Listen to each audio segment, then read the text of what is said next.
We's live now. All right, we got it. We got it. Okay. So I just posted the link that you sent me, right? Yeah, you can post it. Got it. Okay.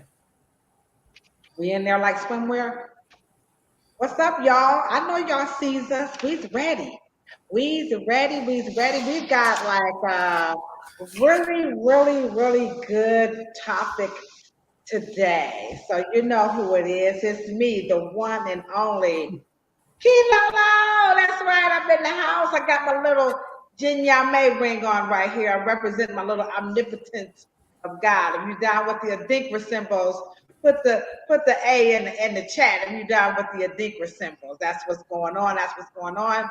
It's me, your homegirl Ladosha Wright, and to my right is my ace, the one and only Cheryl Morrow. I know y'all like, I wonder what trouble y'all getting into today. Don't worry. We busted. Are we gonna do some raids today? Are we gonna go to somebody's house and pick up some documents that ain't supposed to be there? What you think about that? But what's going on now? So you know they went to number 45 crib last week, right? Yes. So apparently he took some things. And you guys, you know, we wait for some people to come in the chat. So, you know, what better way to get the conversation going than talk about number 45. So apparently he took some things some documents from the White House that, you know, he wasn't supposed to take them, but he said that he officially unclassified them. And so he don't see what the problem is, like, you know. So what you think about taking documents, you know, out of the White House, putting them in your basement in one of the Rubbermaid things? I'm just like, I don't know about number 45. What do you think about that? Is he? I mean, he might want to sell him back a little hustle on the side. Let me just say this. The funny thing is that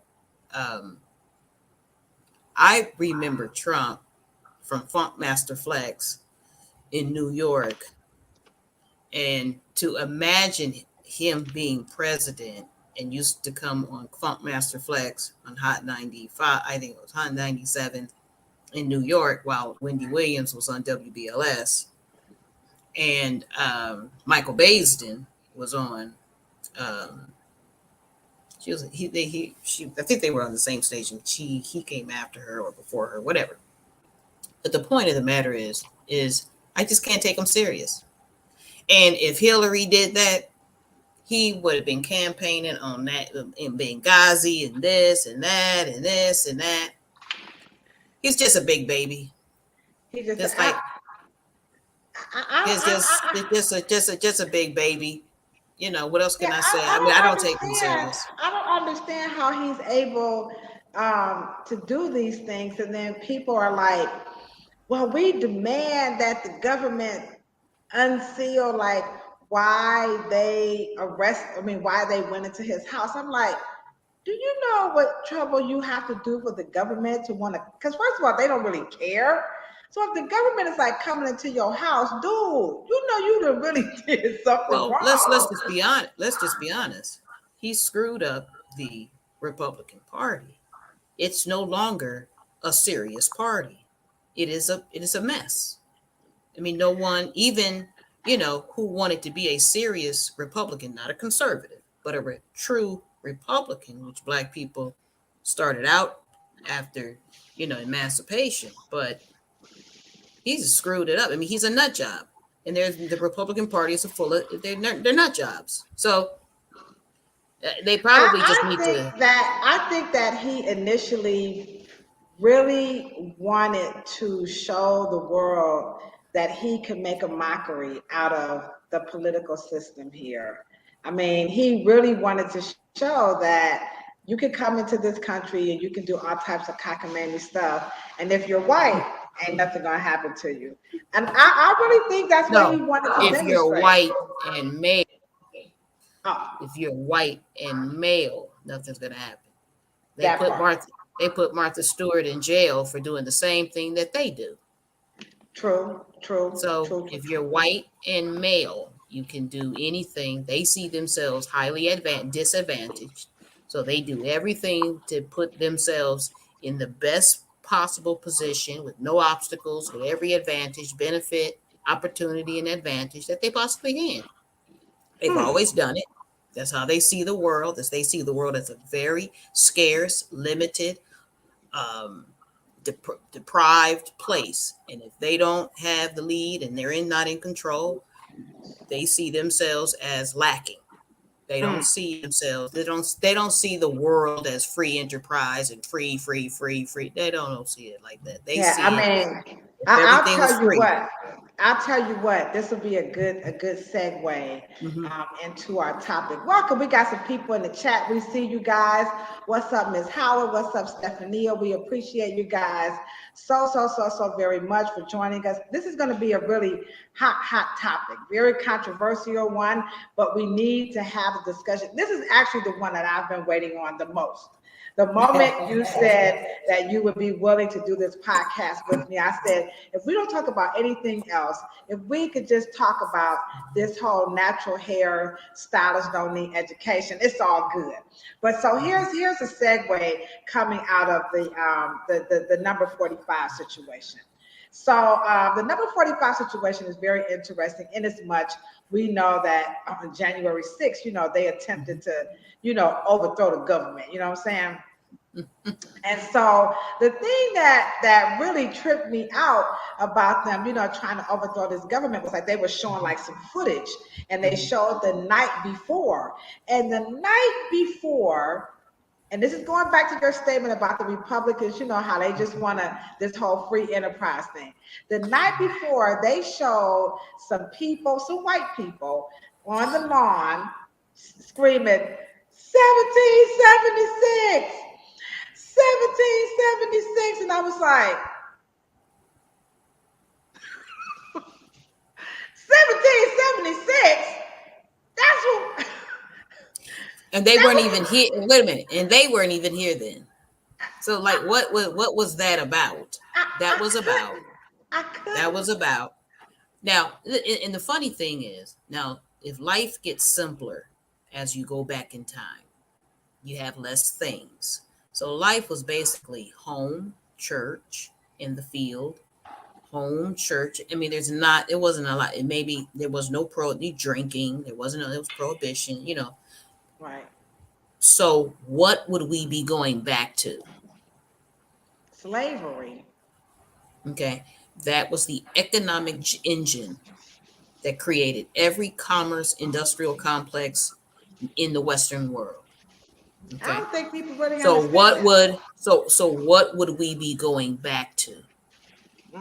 And every time a white person who's classified as white in this country, regardless of where they're from, Europe, Italy, it doesn't make a difference where they're from. Okay. They love to talk about the immigrant, their immigrant, how they come to this country with nothing and they built themselves up and they started and they got the American dream. The funny thing is about my whole thing is, why don't you go back since you're the immigrant? Because I don't have, I cannot trace my family back that I don't run into with a bill of sale. So we didn't come, we are non-immigrants. So my point is, why don't you go back? And if we're going back in time, what time period could that possibly be that was wonderful for everybody? Which means that it's not wonderful for everybody. So what could we be talking about? And it's a very psychological, neurological, sociopathic conversation when you think about it. Yeah, I thought it was absolutely like asinine, like, and I'm like, we got this stuff on these kids watching. I mean, I was like, this is just. And they have the nerve to not like critical race theory. That has nothing to do. Theory. Yeah, they're not afraid of the kids seeing a bunch of crazy. They don't mind that. Right. Oh, but don't be talking about Rosa Parks and Malcolm X. ooh, and gay people. You know, we can't do that. We can't talk about same sex. Ooh, take it out the books. So this is what I'm saying. And the build to this is that these are the Republicans. So I'm just going to introduce what I'm about to say to you from the perspective right here in the state of Ohio when we talk about Republicans and a few Democrats. And I ain't scared to call no names. I'm just going to put it on out there, okay? So we have some Republicans here in the state of Ohio who introduced a bill a couple of years ago for cosmetologists to not have as many hours, cosmetologists and barbers. They want to reduce the hours, cut them in half, and basically get rid of the clinical, you know, when you're on the floor, and just learn some theory, and then fast track you into working, because they're saying that this license here, and I ain't afraid to show it because y'all know y'all can look our license up, right? So to make sure I'm legit. So the cosmetology license, they're saying, is the government is interfering, and that the license is an impediment to employment. Now, before we get into the topic, in case you guys are wondering, well, what's the topic today? The topic is about the natural hairstylist slash influencers slash people who do not have one of these versus Cheryl and I and all the other licensed cosmetologists. So these group of Republicans here in the state of Ohio are saying that this license is an impediment to employment. The education costs too much. Now you guys can go onto the ohiostate.gov website and you can look at our rebuttal against House Bill 399. And so number one, they said that this is an impediment to employment. Number two, they said that this costs too much. And then number three, they said that Black people, gay people, and women, if we raise the standards or keep this, that Black people, Black women, and gay people won't be able to take, you know, more education. It's going to be too much. I'm not making this up. Okay, now what now? They said what now? Say that last part again. So they're saying that the top three reasons why this license needs to go away is that number one, it is an impediment to employment. That you don't need this to do hair. You just need to go ahead on and do hair, okay? But we'll give you a couple of, you know, about 800 to 1,000 hours on, you know. But you don't really need this. That's one. Two, this costs too much. That cosmetology and barbering education costs too much. And in order for it to really be up to snuff, you would have to raise the standards of education to really make this license have a little bit more value. You need to increase the education content and hours. And they said, well, we have research that says when you do that to Black people, right? When you do that to Black people, and when you do that to women, and when you do that to women and gay people, that this is the population that struggles with more education. And so when you go to the Ohio, so they're reducing the hours because Black women and gay people are not capable of learning for the additional hours. Is that what they're saying? That part. You said it better than me. And so you have the Institute for Justice. Now remember, everybody is into this source up. You got to have your sources. You guys can listen. I have no reason to make this up. You can go to the Institute for Justice website. And when you click on it, the first thing it is going to show you is that there are 32 states here in the United States that don't require natural hairstylists. Natural hairstylists are going to be your locticians, your braiders, your twisty, twist out, anybody that doesn't use like any chemicals, those are your natural hairstylists. They do not need a cosmetology license, and they don't need education. They can just, because they Black. Okay. So, Well, and I see you, Miss Howard, in the chat. Is right. So we can have untreated people, right? Uneducated people, right? Planning your hair. She said, no, thank you. Thank you, Miss Howard. Thank you so much for that. So, Cheryl, it's the Republicans here in Ohio who are pushing it. We did have a few Democrats who were for this, but I called them up and I acted a fool. Yes, I did. I ain't scared to say it. I went off and come and talk to me in person. And so here's where we are. So let's start off with that first statement that the minorities, meaning African Americans, women, and gay people, cannot, that this education is going to be too much. Talk to us about these statistics that we can't. And because I fit in both. I'm a woman, I'm a minority, I'm not gay, but when my son is gay, so on his behalf, I'm gonna go ahead and speak on him. He ain't here no more, but he on mine. So I'm gonna represent all three. So I fit into all three categories. And they're saying, well, Ladosha, our research says you're gonna have a hard time if we raise the bar on this education. Let's get at, let's do it. okay. So I do believe that, and let me just be very honest. This is probably one of the segments that we need to be writing things down. So, because I'm going to go really kind of fast with this. Okay. One, I hope that there is someone on this particular chat that is a part of an association or an organization. I don't know who's on the call, so I can't, see that.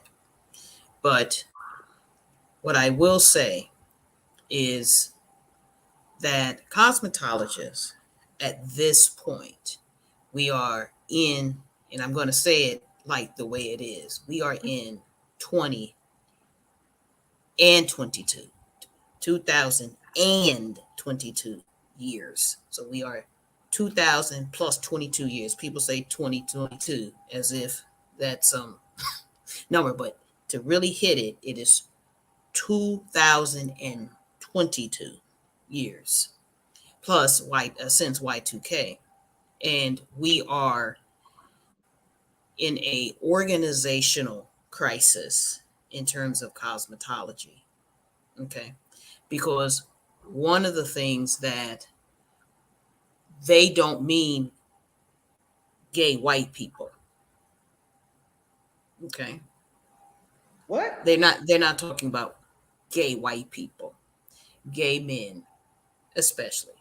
Okay, now what is peculiar about that statement is because Black women did all the hair and beauty on the plantation. Black men did all the shaving, and they did the livestock, they kept livestock clean, and they kept Missy, the master's wife, and all of the staff. That's where they learned hygiene and grooming, and even sanitation. We talked about that earlier. But this is a organizational crisis because we have no lobby, we have no infrastructure, and so we don't have a rebuttal. We don't have critical thinking think tanks. There is no one to represent us in the political marketplace. But what I will say is that we have to organize very quickly, so our voices can be heard. Because who even approached? If we had a lobby, and if you had organizational infrastructure, the bill wouldn't even have passed even for a vote. It wouldn't even went up to for a vote. It wouldn't even been legislated at all. Mm-hmm. So, but what I will say too, on the flip side of that, because I do believe in the republic of things, I am not, I'm more of a fiscal conservative and a moral liberal. And since that party doesn't exist, um, I would like to say to all of us on this call, regardless if you're an influencer or whatever, shareholder or stakeholder you may be, the infrastructure, we are in an infrastructure crisis, and we have to mobilize and organize, very, very, very quickly, because what's going to happen is, and let me just say this, free market in this regard, I believe, will not be an impediment for Black people. I actually Well, think it would. let me interject. Mhm. And I see some people in the chat. If you guys could take a few moments out and please hit the thumbs up or the heart button right now, because we need to get some more people in here. We need to get in these little algorithms. So if you guys could do that, that definitely would help us out. Also, if you could share the content, because a lot of people at least been to the hair salon at least, or the barbershop at least once, or maybe they've taken someone. So we need to get the word out. But here's the thing that's controversial, to me about, what you're saying. When the statement that you just made, when you said when they're talking about gay people, they're not talking about white gay people. Um, why is the African American part of this beauty industry under attack or under, you know, uh, cared for, by the powers that be? Can you just go a little bit It's a, into it's a that? simple, it's a simple question. It's a simple question with a simple answer. The answer is complex. We're not going to like the answer, and that the trade, the industrial complex, the license, and the career, the salon has become a labor force, and you don't have labor power in this country unless you're unionized or Ah, organized. There is no way, and plus, there's no more money in it. There's no more money in it, and that is why I tell all of us, professional celebrity hairstylists, that's why I don't care about seeing them. I don't care about their freaking careers. I don't care about how much they are on Entertainment Tonight. I don't give a shit about any of that because it doesn't mean anything for the industry. I don't care how many celebrity clients you have. I don't give a damn, because if you are not pouring back into the industry that produced you, the money that you are extracting to take care of your lives and to take care of your families, if you are not pouring back into the infrastructure, I don't give a damn. Because what happens is that, at least you look at industries like fashion, those people pour back into the infrastructure that pays them and allows them to have a career and to be able to expand and elevate within their careers. And so if we are not paying attention, we're not taking care of business. There is no more wealth. The natural hair care movement, the Y2K natural hair care movement, because I don't just put it into the 1961. right. The Y2K has allowed and has lowered the bar so far to the point where the skill sets and services are now away from the industrial complex. Production, science, innovation, Yeah. technology, Right. distribution. There Right. is no more heavy industrial complex. It doesn't feed into itself. It is not growing in that regard. And so the education has not been scholarly elevated, even though we started out very high. The salon métier was extremely scholarly and intellectual, and very heavy in chemistry, very heavy in geometry, and very heavy. And that's one of the reasons why working with Real Silk in the historical district and the beauty salon that I am also assisting and partnering with is very important to me. Because right Right. now, I don't have time to tell the public, and tell the commercial markets on how good I am with my skills. Right. It's Yeah. bullshit. So I Right. don't Right. care Right. about that. If we So don't we have. have power and mobility, if we're not congruent, we're not gathering and becoming one strong force, you're just going to be cannibalized by the taxation. You're just going to become a job, and they're going to lower it to nothing. And so They're gonna lower to nothing. Well, we got our homegirl, Miss Bowie. She's always down with us, and she is a part of the National Women of Achievement. And so she said, "You just preached the whole word right there." We also got Miss Yvette, we got Sabrina, we have Mr. Devon, and we have my homegirl Colette. So welcome, Facebook. We appreciate you guys so very much in the chat. This is a very, very serious topic. And so where we're at in the discussion is there definitely, to me, is a divisiveness because that Y2K natural hair movement, like I scoured social media for the top influencers, and the top influencer for the natural hair movement, she is the lady who invented the actual lock method that we talked about that is officially, it is officially discredited. Her name is Rochelle Graham Campbell.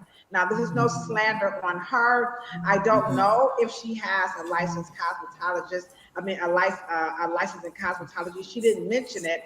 But what we do see, and I'm just going to use her as an example, is that the common theme about the Y2K natural hair movement is that natural is better than chemicals. And so I believe that the Institute for Justice, their mode of operandi for saying lacticians, braiders, your natural hairstylists, they don't need any education because they're not using any chemicals.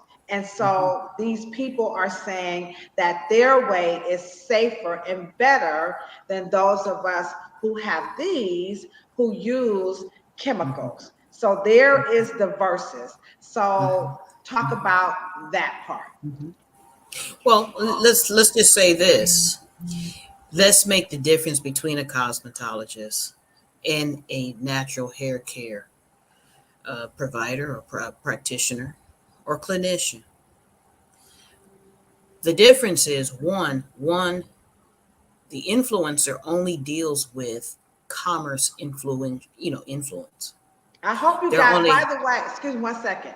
As you guys are listening, I want you guys to really jot down some notes because when you talk about how you can help, you can use these points as some red flags, okay? Because I'm gonna come back through and use them later. So here we go again. So and I see you, YouTube. YouTube is always down for the crown, my YouTube family. So let's hit that one more again. Start that one more again, Cheryl. What's the difference between the licensed cosmetologist and the people who don't have the license? Oh, Miss Bowie got something to say. Okay, we're gonna get you, Miss Bowie. She done lit it up. Okay, come on, Cheryl. One more again.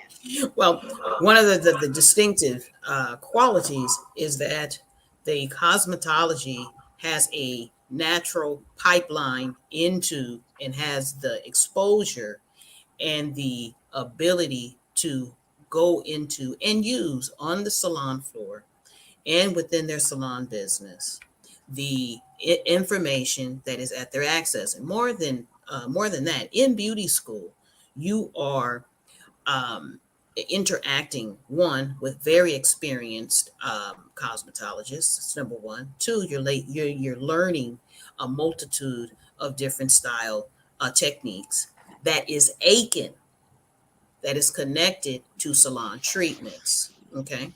Two, you also are able to have relationship with manufacturing companies that also that is connected to your intelligence, how you can influence them to make the salon services and the products either safer or to make them better or to make them quicker or to make them perform better. Okay.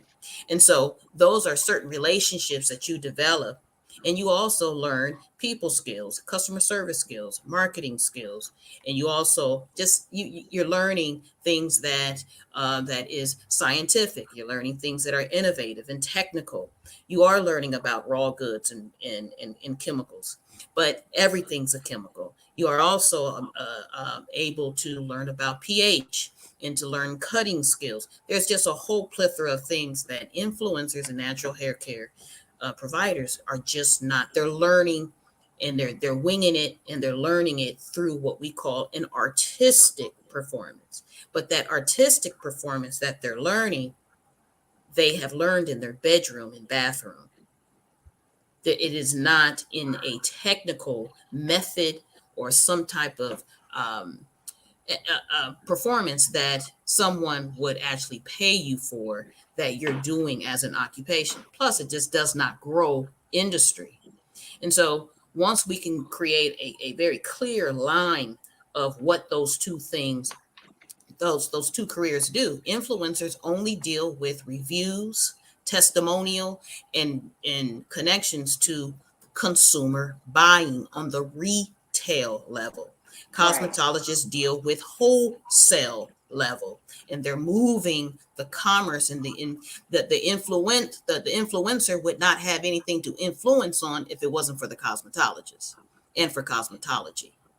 Well, And because so let me just interrupt here. So, what are the cosmetologists? Are we like afraid of them? Like, because a lot of cosmetologists, they don't really push retail. You guys are in the chat, so you guys come on and help me. Help me process this a little bit more. So the cosmetologists, they're kind of like, I think they're like really afraid because they're not.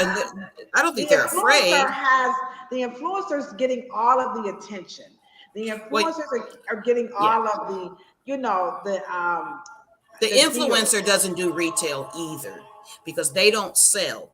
They have to actually do exactly what every consumer on earth is doing: wash, bathe, brush their teeth. They're just doing it in front of a camera.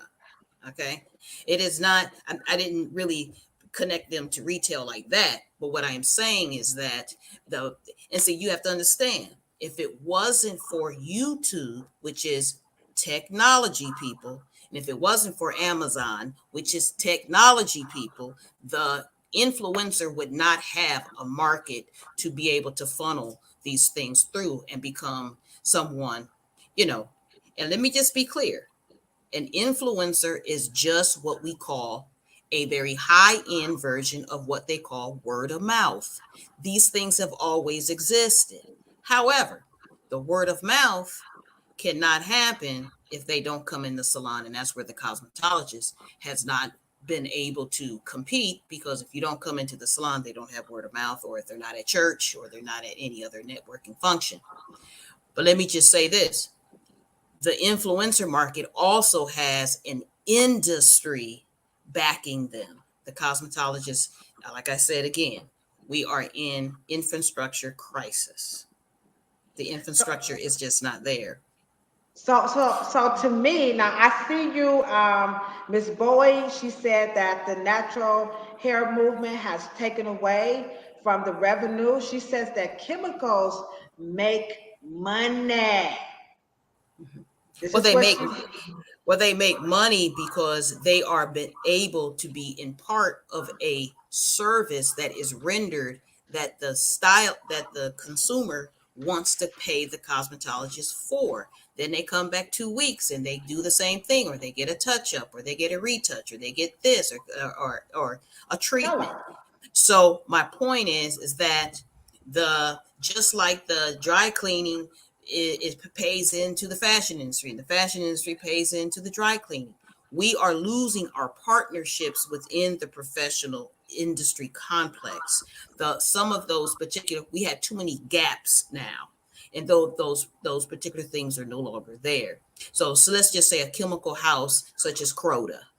And Croda makes wonderful new safer and new eco green stuff.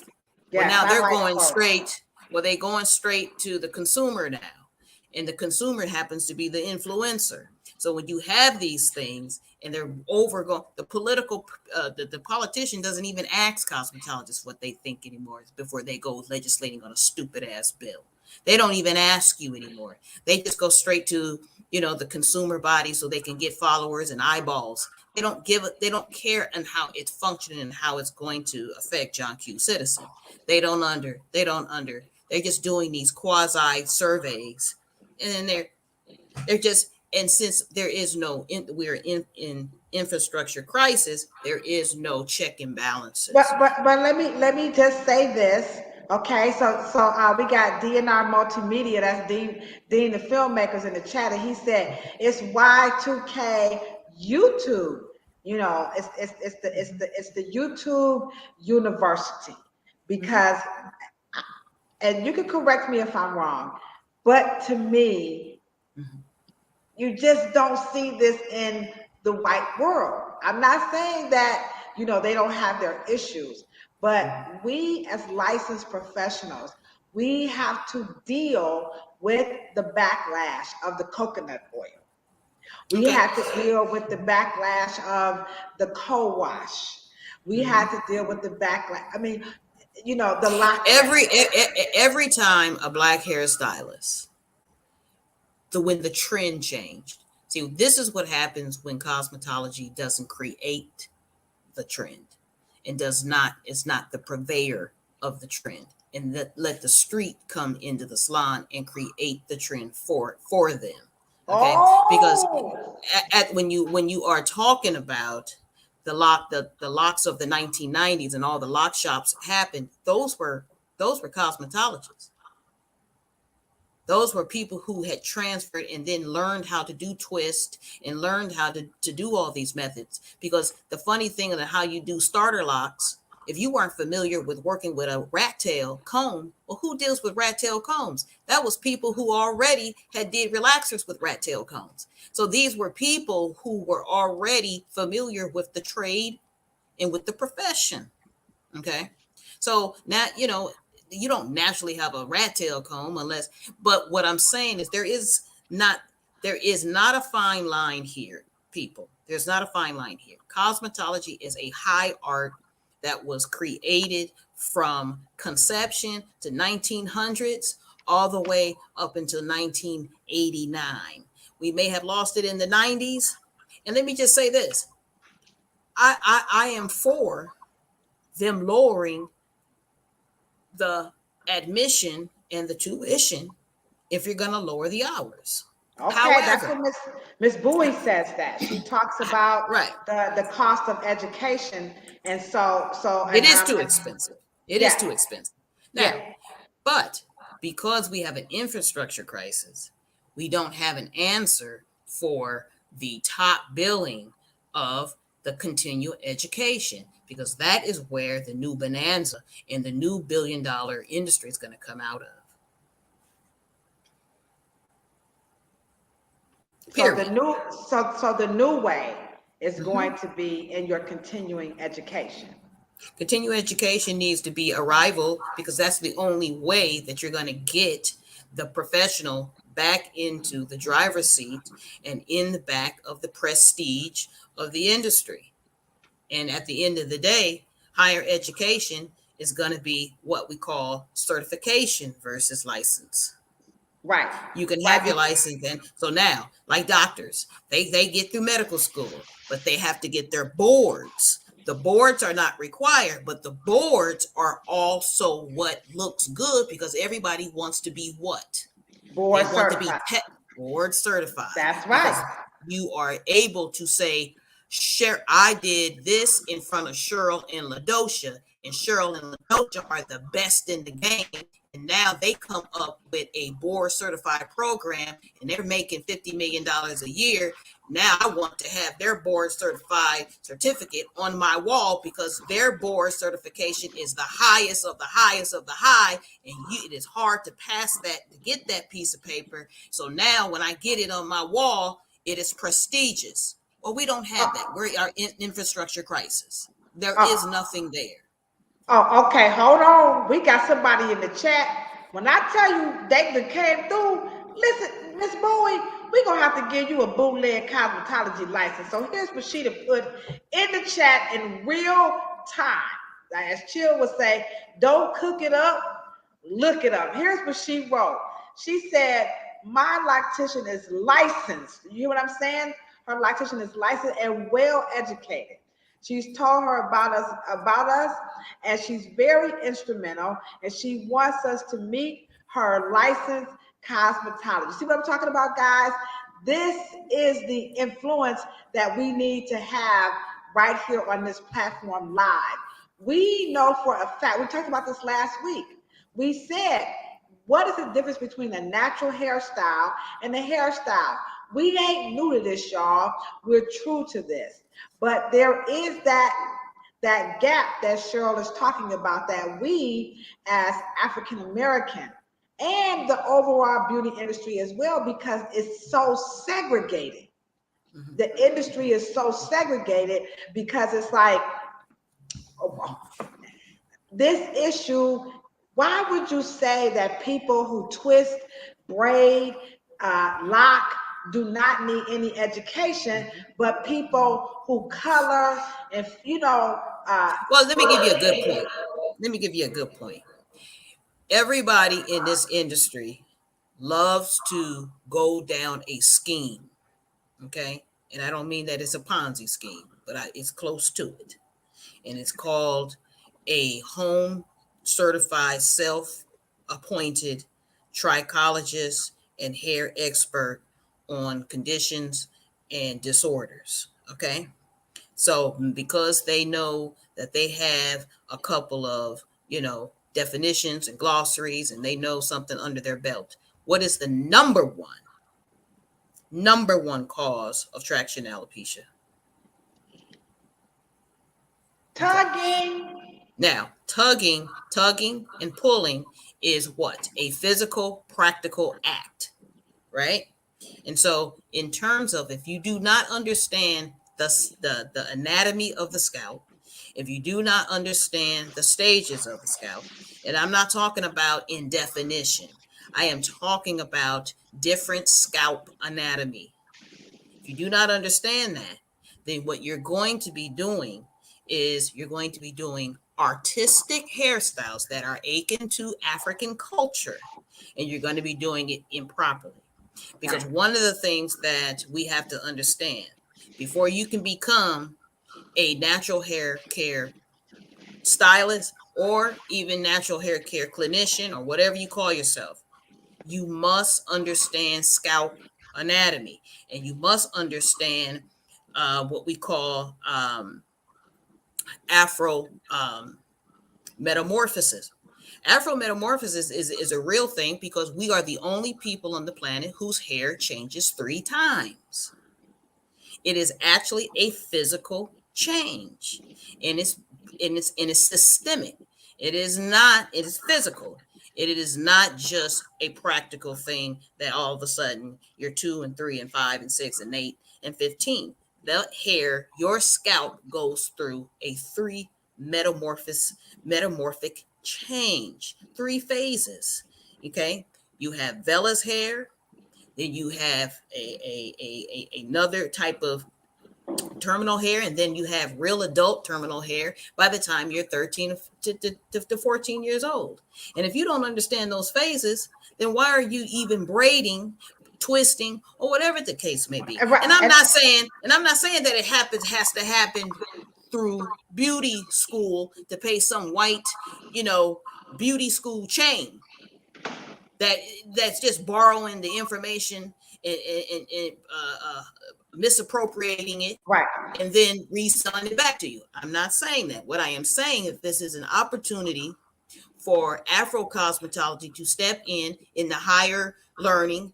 And hey, Republicans love to open up the gates to free markets. I say black folks walk in and eat their lunch and kick their asses in the marketplace. You hear what I'm saying? So, to that point, here we got Dean Filmmaker saying, before the Milady's book of cosmetology, before this book was even, this is the latest one, he wants to know how were we united?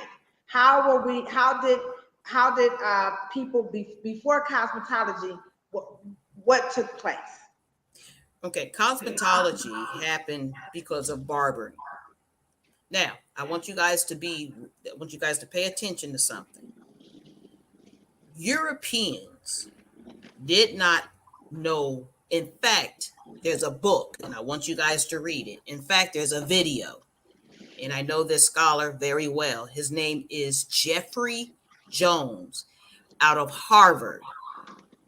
I think he's out of Harvard. He wrote a book on the history of beauty, Jeffrey Jones. Okay. He's on YouTube. In the middle of the imperialistic colonial period. Okay. Where they went to go do, and they set out of Europe and they set sails for spices, perfumes, and soaps, and to learn how to clean themselves. Europeans within the century of 8th to 17th century, 18th century, was known as the stinkiest, nastiest, stinkiest people on the planet. They say that. Okay. Now, what that means is that now you have people, because one of the things that I will always say, the people that came on these slave ships, our ancestors, they weren't dummies. They didn't just pick no random people. They picked the cream of the crop. Chemists, builders, masons, high priestess, kings, queens, consorts, consultants, the whole nine.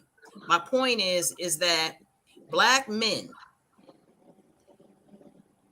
were already entrepreneurs in the arts of what they call tonsorial art. The men of the blade. The blacksmith was already creating on the plantation hot combs. They were already doing that. And I've said that to say is that when you understand the Great Depression, cosmetology only became a license because white men needed to get into it. White people needed to get into it because they were looking for work. So all of a sudden, they didn't care about you learning anything. They trusted you cutting their beards and fashioning their hair. What did Pierre Toussaint have? Pierre Toussaint didn't go to no beauty school. He's the greatest hairstylist in European culture. He's so great that they buried him in the middle of St. Patrick's Cathedral in New York on Fifth Avenue. The only human being entombed in the whole cathedral. Did he go through barber college? Did he go through beauty school? That's not the point. The point is that the license was a political piece to keep you to have more obstacles so they could get into the industry, and then they can, regulate it, deregulate it. Now all of a sudden they want to put an impediment in your way. And so now you have to go to school, and now they're going to write the book like they was always clean and always sanitary and always knew how to groom. And, see, this is how it gets in the, you had these arts naturally. Now, coming up to speed, we have to go forward and be able to lead in these particular things. That's why history, and that is why the influencer goes into the marketplace. And unfortunately, they don't have enough arsenal in the gun. So when it's time to fight, and it's time to correct, and it's time to move on, and it's time to elevate and expand, they can't do it. That's right. They can't do it. And Miss Howard, I just can't thank you enough. Miss Howard, Miss Bowie, Dean Filmmaker, they in the chat. Miss Howard said, I don't care. I only want people with a license doing her hair. She only wants people with a license. Talk to the benefits of regulation, because this is where the Republicans are saying we don't want the government in our business. And this is where, again, the Institute for Justice, this is their strongest argument, is that the government has zilch business regulating. And we see in this country the horrible things happen particularly to underprivileged people when there are no regulations. So talk about regulations, because that's the whole argument. Even when I talk to people, like I, I remember this, and if I tell this story again, I apologize, but I'm gonna say it again if you heard it. Okay. I remember we had a natural hair expo that came through Cleveland. And I was told that I could not be a part of the expo. Well, it was suggested. They almost put me out because my hair looked like this. Okay. And so they were like, you ain't one of us. All right. So this is, and so in their minds, the people who regulated for me, because this is what they're thinking, that looks like this, that we are the people who are messing it up for true Black people, the Black people who are for regulations and they don't want it. So, and it evolved into this Ladosha isn't natural because of regulations, or the role that regulations play in her role as a licensed person. So and thank you so much, Sister Naya Colby. I was waiting on you to come through. Talk about these regulations. We got a little bit of time. So what's the benefit? Because people I don't like regulations. Talk about the benefits of regulations, or just your thoughts about it. Let me give you some thoughts. Let me just say this. How about if we change the word from regulations to standards? Okay. And then we change the word from standard and we use standard. And what is the problem? The regulation or the process of who lobbies for the regulation? What now? And this is what's very important. When you don't have any organizational in industry representation, you cannot lobby in your best interest. There's only one business in America, and that is America is in the business of business. Come on. There is only business. And so what we get in trouble with inside of the beauty, when you have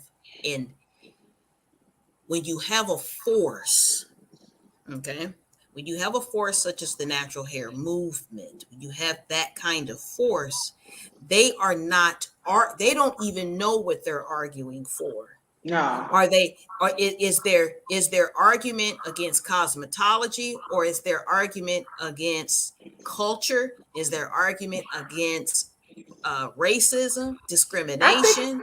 I think it's both, because to me, and I said this in my rebuttal to House Bill 399, is that to me, they're saying, let the Black folk let them have them natural license, because I'm not messing with them nappy ass heads. That's how I look at it. Because how can you not? You want regulations to use powder lightener. You want regulations to use hair coloring. You want regulations to use, and standards. They do have standards. How to use a cold wave and So we do agree with the Republicans in deregulation? No, they're saying that they don't want regulations. The Republicans deregulation. Right. They're picking and choosing where they want the regulations. They want or the standards. Maybe standards is a better word, because they want standards when it comes to their hair and their high-end services. But for us, a lock hairstyle, a twist out, this stuff is labor intensive. But that's cultural. Those are cultural hairstyles that are born out of an anti-chemical movement. It has nothing to do with cosmetology. Right. And because cosmetology has a very weak organizational infrastructure, We're going to the marketplace and people are speaking on our behalf without representation. We do not Absolutely. have think tanks to be able to get our strategies and tactics together, because one of the things that you have to understand, this industry, people, listen to me, this industry gave you a women and men that black folks and white folks and Filipinos and Indians and Asians are still talking about 100 years later. We're not going to be talking about Lisa Price. We're not going to be talking about Miss Jessie's. We're not going to be talking about Jalea Wajad. We're not going to be talking about Shea Moisture. We're not going to be talking about all those Me Too's. They're going to go right to the wayside, and it's going to be a folklore, urban legend. And while your infrastructure in your billion-trillion-dollar industry is going to die on the vine, simply said, we will be the generation that lost it all. It will be the conversation that we lost the Garrett Morgan legacy, and the Dr. Katie Wickham legacy, and the Dr. Morrow legacy, and the Joe Dudley legacy, and the Madam C.J. Walker, and the Annie Malone, and the Anthony Overton. You in the Henry Tyler Barber College. You will lose all of that wealth and power if we don't get to the business of rebuilding the infrastructure. We're talking about apples and oranges. I don't necessarily have a conversation about, dealing with the natural hair care industry, because at the end of the day, the competition, the white incubators, the white Targets, the Walmarts, they love the fact of where black hair care is, because they now are the major distribution and the distributor of the genius. And you used to be the distributor. You used to be the purveyor and to determine who sold what and at what price and what retail price and who got access to them. You were that. And that's what we have to fix. Yeah, that's deep. That's very, very, very deep. Dean, DNR Multimedia and Talent Agency, that's Dean Filmmaker. He said, come on and teach. Teach that, teach, talk that talk. We need you guys to take a few moments out. Thanks so much, y'all, for hitting those heart buttons. Don't forget to like, don't forget to share. As we wrap this up, we just got a few more minutes, and we are discussing the influencers. We're talking about people who don't have any cosmetology education versus those of us who do. And as you can see, as we wind this up, it all boils down to our ability to be in control of what we teach and how we reap the financial benefits.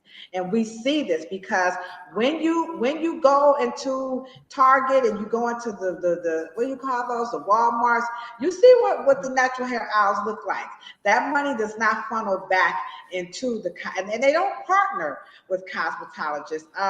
Ms. Howard says she sees, and I hope YouTube don't flag us, but so I'm just going to say social media as the problem, that people are turning to social media to learn. And let me just say this before you answer this, Cheryl. Ms. Howard, you are right.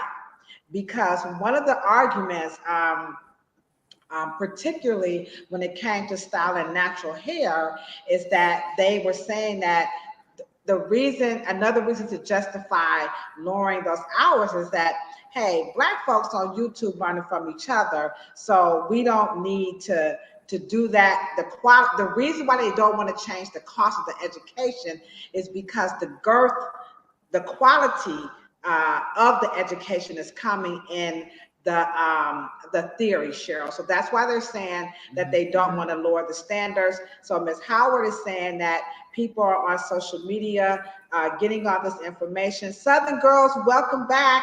And she says that Europeans cannot understand Afrocentric hair and the culture. They have, ooh, girl, I should have read this first. Let me repeat it again. She said, because Europeans cannot understand Afrocentric hair and the culture, they had to find a way to put their knee on the neck of Black enterprise. Damn, you went there. You went there, Southern Girls. Okay, Cheryl, come on and bring it. Well, let's just be clear in this regard. and I want my people to hear me. In this regard, Black people gave it away. Nobody took Black hair care nowhere. We could not understand that the natural hair care, Afrocentric cosmetology, all of that had nothing to do with the industrial wealth, power, benefits, advantage, all of that industrial complex. That was one thing, and the natural cultural expression was something else. And let me just say this, okay? Because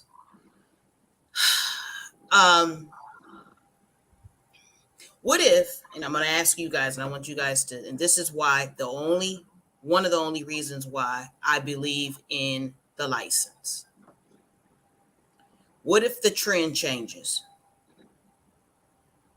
and Black women are demanding a smoother chemical process that is safer and more advanced, and the trend changes from natural hair into Cosmo Natural or Demi Natural, and it goes back to other services that require a higher learning and a higher scholar.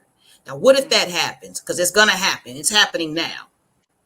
So you will definitely now have natural hair care providers and natural locticians all in scrambling, trying to get them to understand application, time, process, chemical knowledge, placement, scalp, consultations, how to talk to customers, and how to style, how to wet set, how to do other things that these high skilled cosmetologists already know. So what if the trend changes? So white incubators and natural hair care people talking about greenness and vegetable this and mix. What if the trend changes? What are you going to do? So you're banking on what? Black women, which in a record and has never happened in history, you are thinking that they're gonna what? Stay with hair processes and styling techniques that takes an hour and a half every morning. That trend is not sustainable. So it needs to be a congruent connection with the cosmetologist and cosmetology, as it is connected to cultural hairstylists that do cultural hairstylings that is akin to African cultures. They are not the same industry. They're just not the same thing. Wow. All right, Southern girls, you and me, we got a lesson today because I was feeling you. I was feeling you all the way. But Cheryl said, to be honest, we served that up on the platter to them. Absolutely. And Miss Bowie, you know, I'm hating on you now, Miss Bowie. Miss Bowie was like, yep. So we learned something today that we are sometimes our own worst enemies in this process.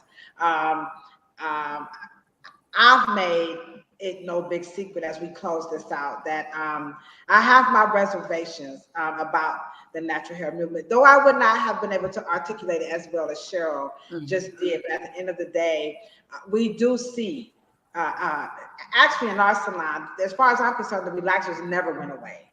Our customers were like, no, I don't have the time for that. They were not ashamed to continue to alter the hair and put color in it. So it was always, we continued to order our relaxers at the same rate we did before, during, and after. But I can tell you that it is making a return and that we do need to level up this whole altering process. And so we thank you guys so much for joining us. Next week, we're going to come back and jump into this Afro cosmetology. I know you guys are like, I hear her talking about it, but what is she talking about? You licensed cosmetologists, thank you guys. I saw you guys in the chat. Please stay with us, unite with us. We are definitely on to something that's wonderful and it's needed. We cannot lose the legacy. We cannot lose the legacy of Dr. Willie Morrow. As Cheryl has pointed out, we as licensed professionals, guys, we are heirs to this. And so we just need to level up and be patient. And Southern girls, you know, me and you, we got a lot to learn. So we're going to stay here with Cheryl. We're going to learn what we can. We're not the only ones that know this. So if you are a licensed professional and you want to partner with us to help us, then please, you guys, come on and get on board with us so that we can do what we need to do. Cheryl, how can we close out this conversation? Influencer versus the licensed cosmetologist or the natural hairstylist versus the licensed. How do we end this up? Where do we go from here? I think the challenge is that how do we work together from an industry perspective, and you on a consumer protection and dealing with word of mouth and holding us accountable in terms of the standards on the consumer level as we deal with the standards of performance within the industry and connected with politicians and in the state legislation. But what is more important is that the point I want to make is that the gas industry does not vilify the electric car. Transportation is transportation. The car industry is the car industry. We need tires, we need rubber, we need leather, we need alloy, we need stainless steel. We still need the raw things that make a car.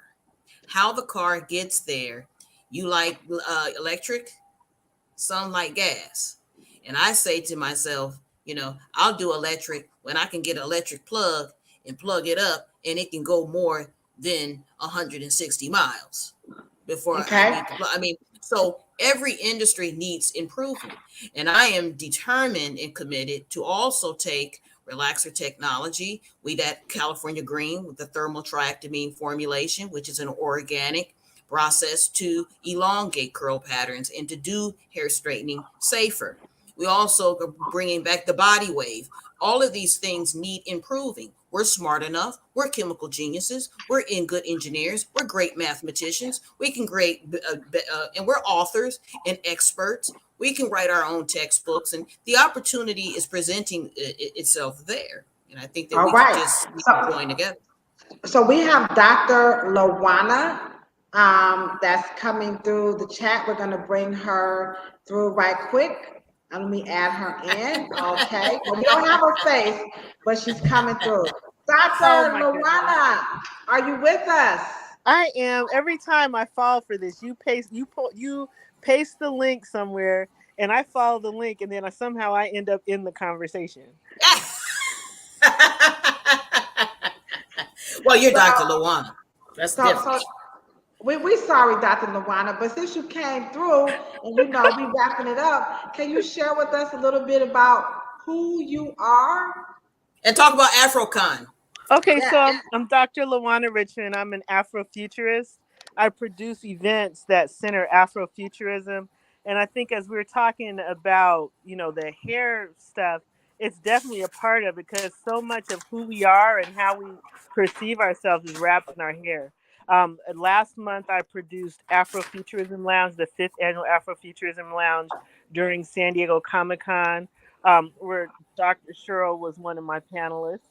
And next month, I'll be producing AfroCon, which is an Afrofuturism consciousness conference. So we're going to talk about everything from divine femininity and sacred masculinity to the business of being creative. We're going to talk about, the topics range, and they're all about, how we look forward, go forward, move forward.